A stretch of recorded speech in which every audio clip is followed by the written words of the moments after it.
Wati, seorang TKW yang dulu dianggap hina, dibilang jelek, dikhianati suaminya, dibuang seperti sampah setelah bertahun-tahun bekerja siang malam demi keluarganya.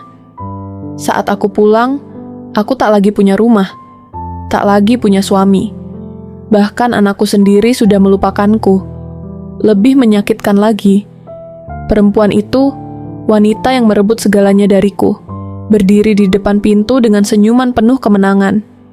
"Kau terlalu tua, jelek, dan tak berguna," katanya sambil tertawa. Saat itu, aku hanya diam. Aku menelan semua hinaan. Tapi mereka lupa. Wanita yang mereka rendahkan ini tidak akan selamanya terpuruk. Aku pergi dengan hati yang hancur, tapi aku kembali dengan sesuatu yang tidak pernah mereka bayangkan. Dulu, aku seorang TKW yang mereka remehkan. Sekarang, aku adalah wanita yang akan mereka takutkan. Baiklah, tanpa berlama-lama lagi, langsung saja kita mulai ceritanya. Wati menatap bayangan dirinya di jendela pesawat yang sebentar lagi akan mendarat di Indonesia. Hatinya berdebar. Setelah bertahun-tahun bekerja sebagai tenaga kerja wanita, TKW di luar negeri, akhirnya dia bisa pulang ke tanah air. Dia sudah membayangkan pertemuan yang penuh haru dengan suaminya, Bayu, dan anak semata wayangnya, Rina, yang terakhir kali dia peluk saat masih berusia 5 tahun. Wati bekerja keras di negeri orang demi mereka. Dia rela menahan rindu, dihina majikan, dan menangis di kamar kecil setiap malam, hanya demi bisa mengirimkan uang ke kampung halaman. "Aku pulang, Bayu. Aku pulang, Rina," bisiknya pelan, seolah ingin menenangkan hatinya yang tiba-tiba diliputi rasa khawatir. Setibanya di bandara, Wati segera mencari taksi untuk pulang ke rumahnya di desa kecil di Jawa Tengah. Sepanjang perjalanan, hatinya penuh harap. Dia membayangkan bagaimana suaminya akan menyambutnya dengan senyum lebar, bagaimana Rina akan berlari ke arahnya dan memeluknya erat. Namun, saat tiba di depan rumah, langkahnya terhenti. Rumah yang seharusnya sederhana dan bersahaja kini tampak lebih megah, dengan pagar tinggi dan cat baru. Jantungnya berdebar lebih kencang. Dari mana suaminya mendapatkan uang sebanyak ini? Dengan tangan gemetar, Wati mengetuk pintu. Beberapa detik kemudian, pintu terbuka. Bayu berdiri di ambang pintu, tapi ekspresinya bukanlah ekspresi gembira yang Wati harapkan. Tatapan Bayu kosong, bahkan cenderung dingin. "Wati," suaminya mengerutkan kening, seolah tak percaya melihatnya. "Iya, Mas, aku pulang." Wati tersenyum, meski hatinya terasa nyeri melihat wajah suaminya yang tak menunjukkan kegembiraan. Bayu tampak canggung. Sebelum dia bisa berkata apa-apa, terdengar suara seorang wanita dari dalam rumah. "Sayang, siapa di depan?" Seorang perempuan muda dan cantik muncul di belakang Bayu, mengenakan daster ketat yang jelas bukan milik Wati. Perempuan itu melingkarkan tangannya ke lengan Bayu dengan penuh kepemilikan. Wati terhuyung ke belakang. Dia merasakan dunia seakan runtuh di hadapannya. Bayu tampak gelisah, tapi perempuan itu justru tersenyum sinis. "Jadi ini istri sah kamu, Mas?" tanya perempuan itu dengan nada meremehkan. Bayu menelan ludah, lalu mengangguk pelan. "Iya, Fitri, ini Wati." Wati masih membeku di tempatnya, merasa tak percaya dengan pemandangan yang dia lihat. Dia berpikir, ini mungkin hanya kesalahpahaman. Mungkin perempuan ini hanyalah seorang kerabat. Tapi saat melihat bagaimana Bayu tidak melepaskan tangan Fitri, kenyataan pahit mulai menyusup ke dalam hatinya. "Mas, siapa dia?" Wati bertanya dengan suara gemetar. Fitri tertawa kecil sebelum menjawab, "Aku istrinya sekarang. Mas Bayu sudah menceraikanmu sejak setahun yang lalu. Kau tidak dapat suratnya." Jantung Wati seakan berhenti berdetak. "Cerai?" Suaranya lirih, hampir tidak terdengar. Bayu menghela napas panjang. "Aku mengirim surat cerai ke alamatmu di luar negeri, Wati. Aku kira kau sudah tahu." Air mata mulai menggenang di pelupuk mata Wati. "Kenapa, Mas? Apa salahku?" Fitri menyeringai dan menatap Wati dari ujung kepala sampai kaki. "Salahmu? Kau lihat dirimu di cermin, Mbak. Tua, jelek, dan sudah tidak menarik. Mas Bayu pantas mendapatkan yang lebih baik. Bukan perempuan kampungan yang bau keringat sepertimu. Tamparan kata-kata itu lebih menyakitkan daripada pukulan. Wati menguatkan diri, mencoba menahan air matanya. Bayu tidak membela Wati. Dia hanya diam, membiarkan istrinya yang dulu mengorbankan segalanya untuknya dipermalukan begitu saja. Aku pulang demi kalian. Aku bekerja siang dan malam untuk memberikan kehidupan yang lebih baik. Suara Wati bergetar, tetapi Fitri hanya tertawa mengejek. Kau pikir kami butuh uangmu? Lihat rumah ini. Aku yang membantu Mas Bayu membangunnya. Kami hidup bahagia tanpa perlu bantuanmu. Wati terdiam. Pandangannya berkabut, dadanya sesak. Dunia yang dia perjuangkan selama bertahun-tahun kini hancur di depan matanya. Tak kuat lagi berdiri di hadapan mereka. Wati mundur selangkah. Mana Rina? Tanyanya. Berharap setidaknya anaknya masih mengingatnya. Bayu tampak canggung. Dia sudah menganggap Fitri sebagai ibunya. Lidah Wati kelu. Fitri kembali menimpali. Kami bilang padanya kalau ibunya sudah mati. Jadi, lebih baik kau tidak mengganggunya. Hati Wati seakan remuk menjadi serpihan kecil. Air matanya akhirnya jatuh, tapi dia segera menghapusnya. Dia tidak ingin memberikan kepuasan pada Fitri untuk melihatnya lemah. Bayu menghela napas. Wati, sebaiknya kau pergi. Aku sudah punya hidupku sendiri sekarang.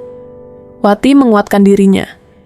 Baiklah mas, kalau ini yang kau pilih, aku tidak akan mengemis untuk diterima kembali. Dia berbalik pergi, tapi sebelum melangkah lebih jauh, Fitri menyeringai dan berkata, "Oh ya, jangan harap kau bisa mendapatkan uang yang kau kirim selama ini. Itu sudah menjadi bagian dari hidup baru kami. Itu adalah penghinaan terakhir." Dengan langkah gontai, Wati meninggalkan rumah yang dulu dia sebut sebagai rumahnya. Di jalanan yang sepi, dia berjalan tanpa arah. Air matanya mengalir deras, tapi di balik kesedihannya, ada sesuatu yang perlahan tumbuh di dalam dirinya. Bukan keputusasaan, bukan kelemahan, melainkan dendam. Dendam yang akan dia tuntaskan dengan cara yang tidak pernah mereka bayangkan. Wati melangkah gontai, meninggalkan rumah yang dulu dia sebut sebagai tempatnya pulang. Malam semakin larut, namun dinginnya udara tak sebanding dengan kedinginan yang kini merajai hatinya. Hatinya hancur, tetapi dia menolak untuk menyerah pada keterpurukan. Dia berjanji pada dirinya sendiri, "Aku tidak akan lemah. Aku tidak akan menangis selamanya. Aku akan bangkit." Dengan langkah berat, Wati pergi ke rumah orang tuanya. Ibunya yang sudah renta menyambutnya dengan haru, sementara ayahnya hanya bisa menghela napas panjang. "Aku sudah mendengar semuanya, Nduk." Suara ibunya bergetar, berusaha menahan tangis. Wati tersenyum pahit. "Aku baik-baik saja, Bu. Aku hanya butuh waktu." Malam itu, Wati menangis dalam diam. Dia tahu, menangisi nasibnya tidak akan mengubah apapun. Bayu telah mengkhianatinya, hartanya dirampas, dan anaknya diambil darinya. Tapi dia tidak boleh membiarkan hidupnya berakhir di sini. Pagi harinya, Wati duduk termenung di beranda. Hatinya bertekad, dia tidak akan tinggal diam. Dia harus bangkit, meski dari nol. Dia mencoba mencari pekerjaan di desanya, tetapi semua menatapnya dengan pandangan kasihan atau meremehkan.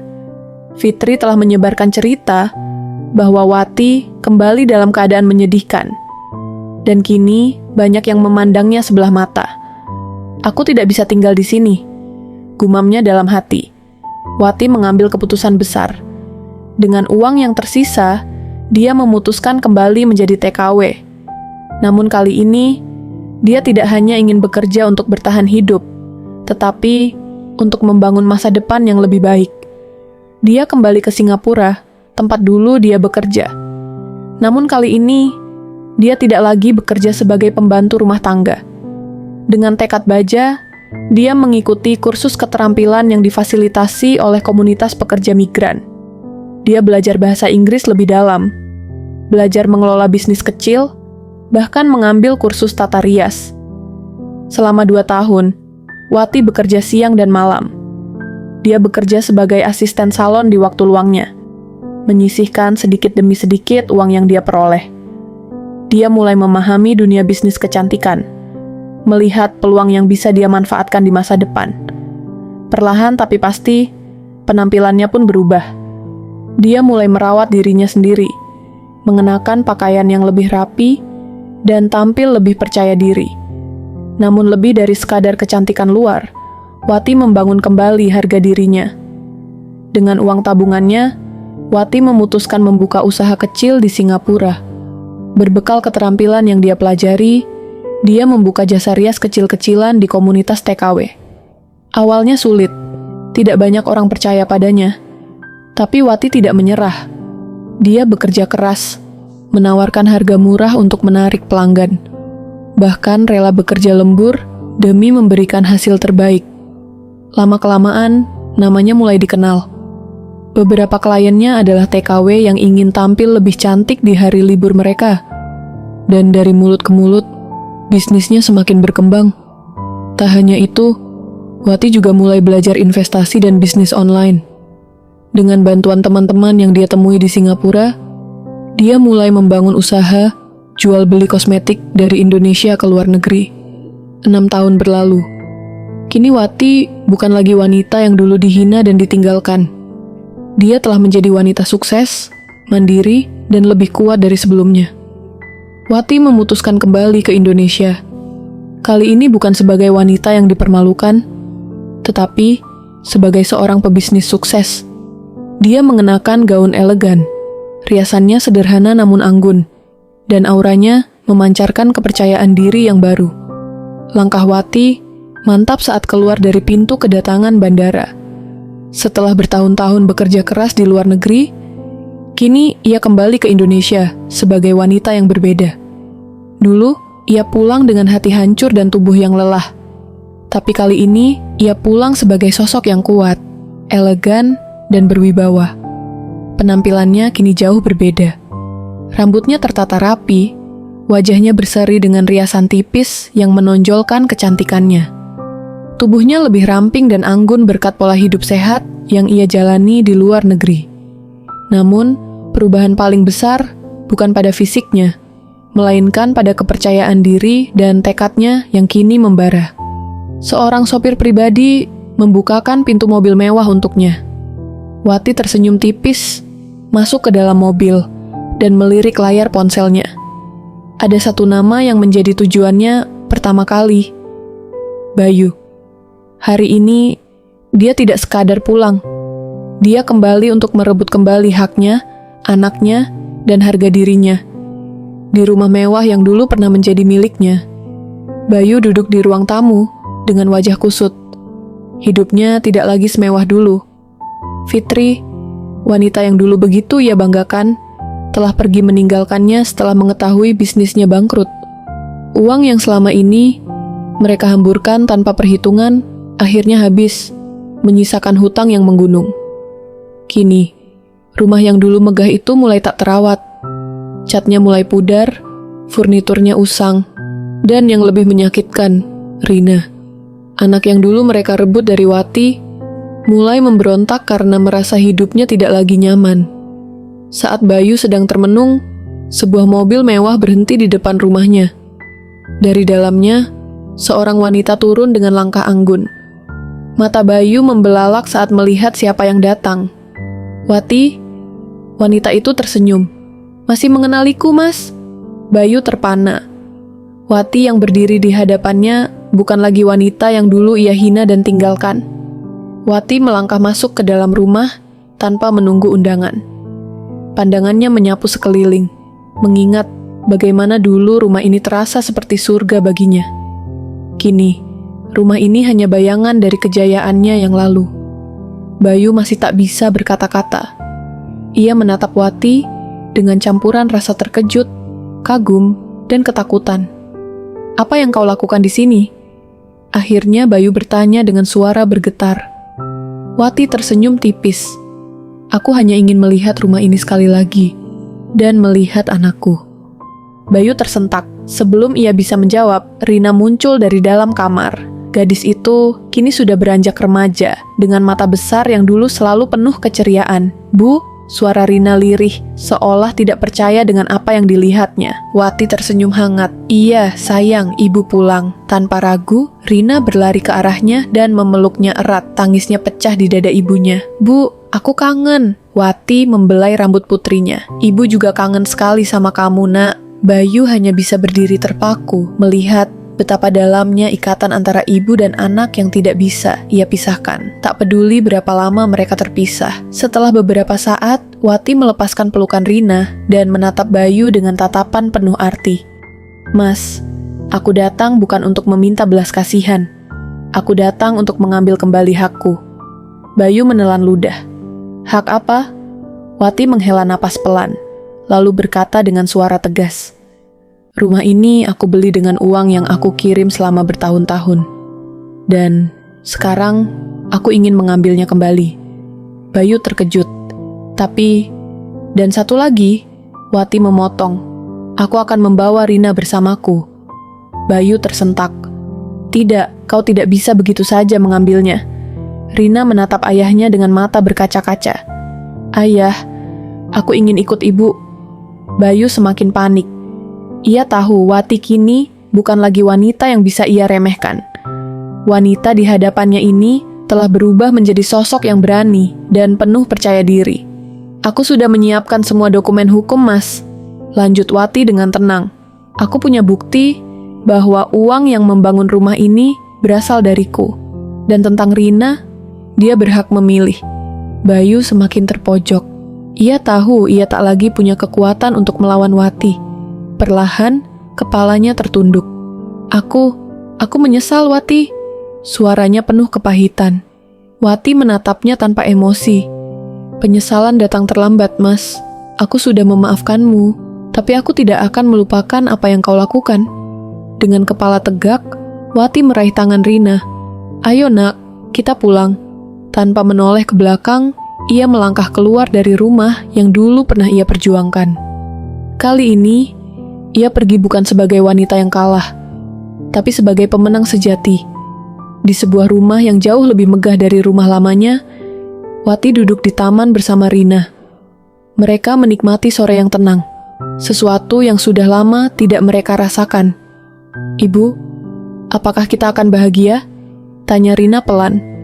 Wati tersenyum dan mengecup kening putrinya. "Tentu sayang, karena kali ini kita tidak lagi hidup dalam bayang-bayang orang lain. Kita punya kehidupan kita sendiri."